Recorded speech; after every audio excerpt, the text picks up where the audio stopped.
Bom dia, irmãs. Vamos orar e dar início a mais uma aula da nossa Escola Bíblica Dominical. Ó Pai, nós queremos te agradecer pelo estudo da Tua Palavra e nós queremos pedir a direção do Senhor para que possamos aprender mais uma porção da Tua vontade para as nossas vidas e também sabedoria para colocarmos em prática. É o que nós pedimos e agradecemos em nome de Jesus. Amém.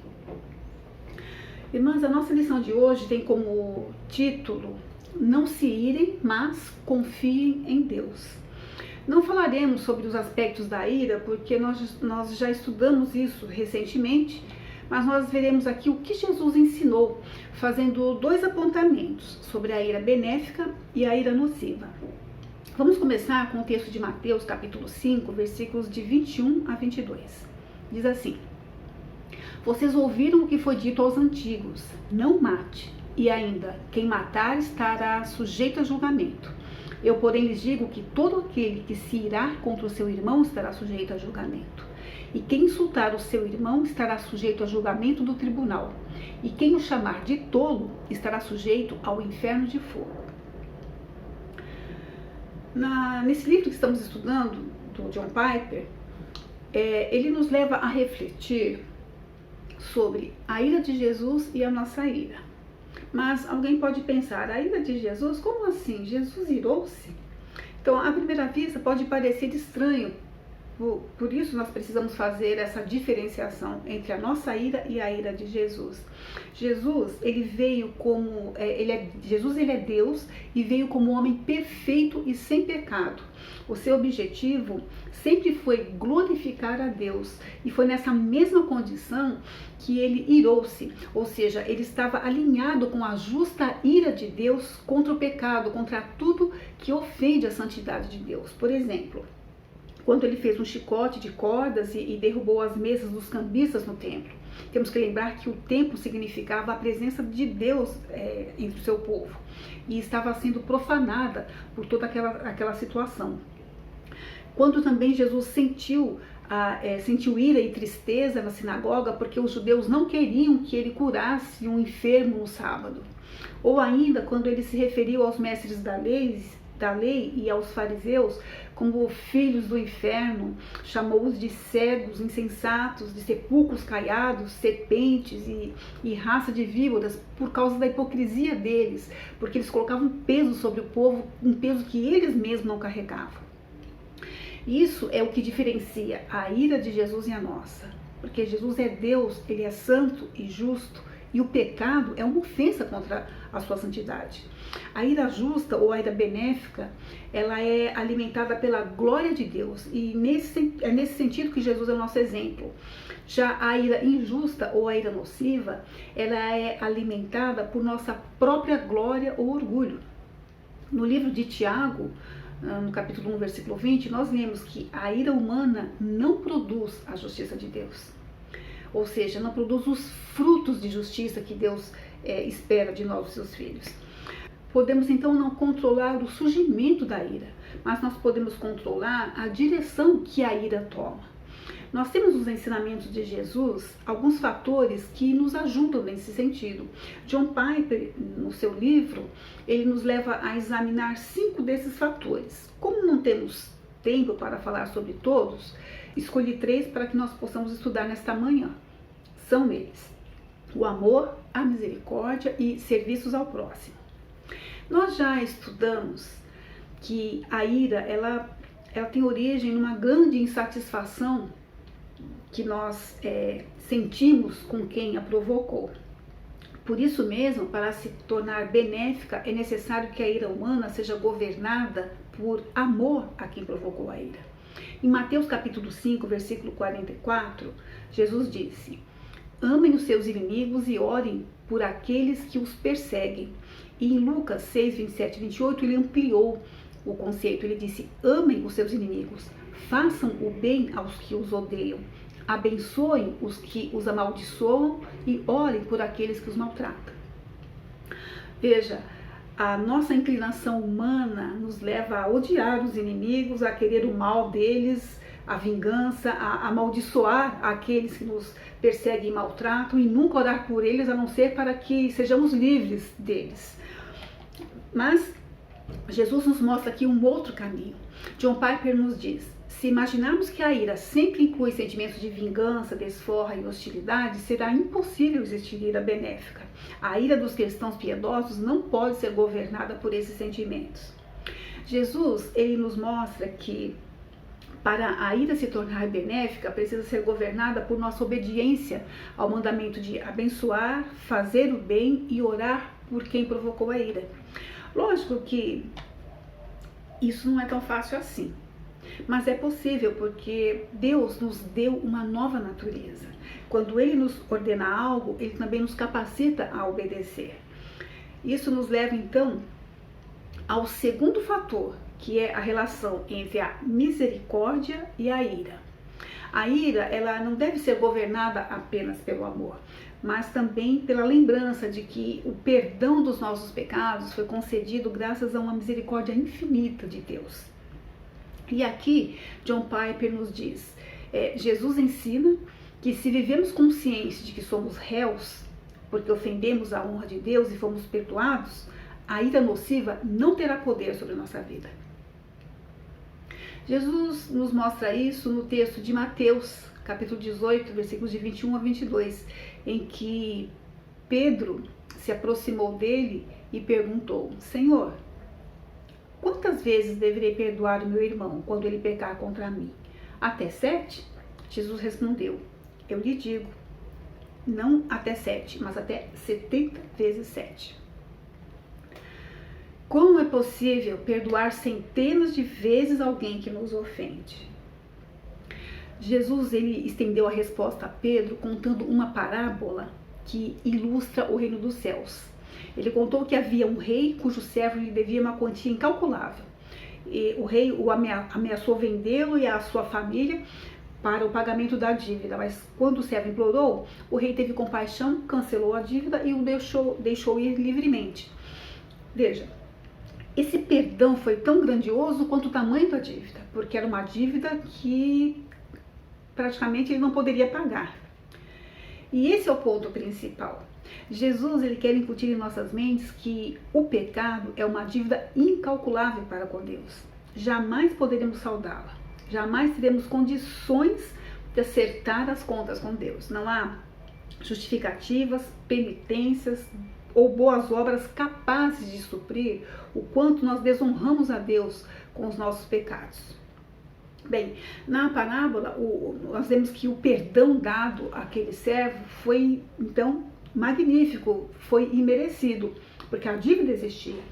Mas o servo, ele não recebeu esse perdão pelo que o perdão representava. Porque quando ele saiu da presença do rei e encontrou alguém que devia para ele, um conservo seu que lhe devia uma mixaria, ele agarrou, ameaçou, cobrou a dívida e mesmo aquele conservo implorando de joelhos, pedindo paciência, ele não quis saber e mandou prendê-lo até que a dívida fosse paga. Quando o rei então ficou sabendo, ele ficou legitimamente irado, veja, uma ira justa contra uma injustiça praticada. E em Mateus, dando continuidade, no versículo de 31 a 35 diz, Jesus continua a parábola dizendo: servo mau, cancelei toda a sua dívida porque você me implorou. Você não devia ter tido misericórdia do seu conservo como eu tive de você? Irado, o seu senhor entregou-o aos torturadores até que pagasse tudo o que devia. Assim também lhes fará o meu Pai Celestial, se cada um de vocês não perdoar de coração o seu irmão. O que temos aqui é que o perdão oferecido àquele homem não abrandou a sua ira. Ele não recebeu o perdão pelo que o perdão representava. E o que o perdão representava? A salvação da sua dívida incalculável, né? Mas como ele a recebeu como se fosse obrigação do rei perdoá-lo. E o rei não tinha essa obrigação. Da mesma forma, Deus ele não tem obrigação nenhuma de nos salvar, de nos perdoar. Ele o faz porque ele é infinitamente misericordioso, pois o que merecemos é a condenação pelo muito que o ofendemos com os nossos pecados. O perdão de Deus pelos pecados, ele é precioso, ele é imerecido, dado a quem clama por misericórdia, porque entendeu a sua condição de perdido. Se a pessoa não tem consciência dessa condição de perdição, ela não tem como ser perdoada. Portanto, quando alguém nos ofender, nós deveremos nos lembrar de que recebemos uma misericórdia infinita. E ao surgir a ira, ela deverá ser governada também pela misericórdia. O terceiro fator é a relação entre o serviço ao próximo e a ira. Nós temos a tendência de ficar irados não apenas quando somos ofendidos, mas também quando os outros nos dão ordens, principalmente para fazer o que não queremos. Essa ira, ela está enraizada no orgulho. Na aula passada, nós estudamos sobre a raiz do orgulho que está em todos nós e que deve dar lugar à humildade. Nós vimos que o orgulho, ele não sente obrigação nem alegria de ser servo, porque ele prefere estar acima das outras pessoas. Mas Jesus nos ensina que quem quiser ser o primeiro deverá ser servo de todos, pois nem mesmo o Filho do Homem veio para ser servido, mas para servir e dar a sua vida em resgate de muitos. Por amor a Jesus, o servo alegra-se em servir aos outros, mesmo aqueles que não merecem. Jesus disse certa vez para os seus discípulos, em relação aos costumes da época: se alguém forçar a caminhar com ele 1 milha, vá com ele 2. É como nós aprendemos na semana passada: o servo que faz somente o que lhe é mandado é servo inútil. As atitudes dos cidadãos do reino dos céus sempre estarão na contramão do sistema de valores deste mundo. Por isso, a ira que surge em nossas vidas, ela pode ser governada pelo amor, pela misericórdia e pelo serviço, tornando-se assim benéfica. E quanto à ira nociva, o que podemos dizer sobre o tipo de ira que Jesus proíbe? Voltando lá ao texto de Mateus que lemos no início, eu vou colocá-lo aqui novamente. Ele diz: vocês ouviram o que foi dito aos antigos, não mate, e ainda quem matar estará sujeito a julgamento. Eu, porém, lhes digo que todo aquele que se irar contra o seu irmão estará sujeito a julgamento. E quem insultar o seu irmão estará sujeito a julgamento do tribunal. E quem o chamar de tolo estará sujeito ao inferno de fogo. Segundo os estudiosos, e John Stott é um deles, a expressão não matarás seria melhor traduzida por não cometerás homicídio ou não cometerás assassinato. Quanto a esses insultos mencionados, raká ou raca, eu não sei ao certo como se lê, e também usa a expressão tolo, essas expressões, elas dividem os comentaristas sobre o que realmente significavam na época, mas todos entendem que expressavam um insulto muito grave à pessoa do outro e parecem estar ligados aos costumes dos líderes religiosos da época.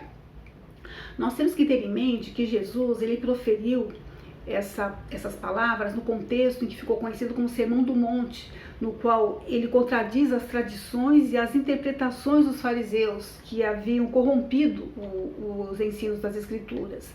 E em cada caso, Jesus ele corrige os artifícios farisaicos, enfatizando os princípios do reino. Os fariseus eles estavam tão apegados às suas tradições que eles perderam o espírito da lei de Deus. Então, quando Jesus disse, eu porém vos digo, ele mostrou como o mandamento não matarás é radical e muito mais complexo e profundo do que se apresenta na letra da lei.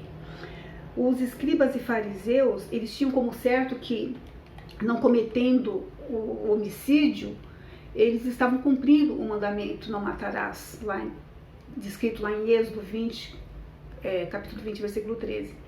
Porém, Jesus ele se contrapôs a essa mentalidade, ensinando que a proibição de não matar, ela passa pelos pensamentos, palavras, pelo sentimento de ira, pelos insultos. Ou seja, Jesus ele estreita a relação entre o homicídio e a ira. Então, o fato deles não cometerem homicídio não significa que eles estavam livres do julgamento de Deus. Tem o mesmo sentido que ele vai dizer alguns versículos lá adiante sobre o adultério. Ele diz, se vocês ouviram o que foi dito, não adulterarás. Mas eu lhes digo, qualquer que olhar para uma mulher para desejá-la, já cometeu adultério com ela no seu coração. Tem o mesmo princípio aqui. Você não comete homicídio, mas se ira, a raiz é a mesma. Em Mateus capítulo 15, versículo 19, Jesus diz: pois do coração saem os maus pensamentos, os homicídios, os adultérios, as imoralidades sexuais, os roubos, os falsos testemunhos e as calúnias. O problema está no coração do homem. Podemos não assassinar uma pessoa literalmente, mas a matamos no nosso íntimo, lugar que somente Deus vê e para ele não tem diferença. Em 1 Samuel, Deus disse que o Senhor não vê como vê o homem. O homem vê a aparência, o que está fora, o exterior, mas Deus, ele vê o coração. Um coração irado, desejoso de vingança e retaliação, que fomenta o ódio e o desprezo, é como um homicida. John Stott nos diz assim: estas coisas, pensamentos coléricos e palavras insultuosas, talvez não levem nunca à consumação do ato homicida, mas diante de Deus são equivalentes ao homicídio, conforme João escreveria mais tarde: todo aquele que odeia seu irmão é assassino. Está lá em 1 João, versículo 3,15, essa menção. E é como disse o salmista: deixa a ira, abandone o furor, não se irrite, certamente isso acabará mal. Está lá no Salmo 37,8. E Salomão disse, em Provérbios 14,17, quem logo se irrita, comete loucuras. Vemos a todo instante isso nos noticiários: violência contra a mulher, violência contra as crianças, violência contra idosos, violência contra os animais, violência no trânsito e por aí vai. A lista é imensa: ira, ira e ira. Vivemos num mundo de pessoas iradas. Em algum momento, a ira causará destruição. E como nenhum de nós está livre de cometer qualquer pecado, a não ser pela graça de Deus, estejamos atentos às exortações da palavra de Deus. Irai-vos e não pequeis, não se coloque o sol sobre a vossa ira, sejam tardios em irar-se. John Piper nos diz assim no seu livro: o mandamento de não se irar está arraigado a outros ensinamentos de Jesus. Ele não está interessado em mudanças psicológicas e emocionais. Ele está interessado em discípulos nascidos de novo, que vivam pela fé em sua obra redentora e em sua ajuda. Recapitulando o que vimos, a ira se torna benéfica ao ser controlada pelo amor, pela misericórdia e pelo serviço ao próximo. Porém, a ira nociva é equivalente ao homicídio. Portanto, irmãs, quando a ira surgir, confiemos na providência de Deus e sigamos as orientações da sua palavra. E quando falharmos, sabemos que temos um advogado junto ao Pai, Jesus Cristo, o justo. Se confessarmos os nossos pecados, Ele é fiel e justo para nos perdoar os pecados e nos purificar de toda injustiça. E você que assistiu essa aula e ainda não foi salva por Jesus, você precisa reconhecer diante de Deus que é pecadora e que os seus pecados ofendem a santidade de Deus e você está condenada. Qualquer coisa que você tente fazer para obter o perdão de Deus é em vão. A única obra que Deus aceitou, que Deus aceita para a remissão dos pecados, é a obra redentora de Cristo. Ele morreu para pagar o preço que nós jamais poderemos pagar, é a morte do justo pelos injustos. Se hoje você entendeu essa verdade, venha a Jesus. Fale com Ele sobre a sua situação, peça-lhe perdão e clame pela salvação da sua alma perdida. Depois sigam. É assim que se inicia a nova vida com Cristo. Eu a convido, inclusive, a assistir a nossa primeira aula que fala sobre o novo nascimento. Acesse o link que está aparecendo aqui em cima e você será direcionado ao vídeo da aula. Vamos orar? Senhor nosso Deus, nosso Pai, muito obrigado pelo estudo da Tua Palavra. Ajuda-nos a colocar em prática o que aprendemos nesta manhã. E quando a ira surgir em nossas vidas, concede-nos sabedoria para que possamos governá-la com amor, misericórdia e serviços que podemos prestar àqueles que nos ofendem. Abençoa a vida das minhas irmãs deste dia, concede-lhes também uma semana cheia da Tua alegria. É o que eu peço e agradeço, em nome de Jesus. Amém. Que o Senhor abençoe o seu domingo e a sua semana. Nos vemos na próxima aula, se assim for da vontade do Senhor. Até lá!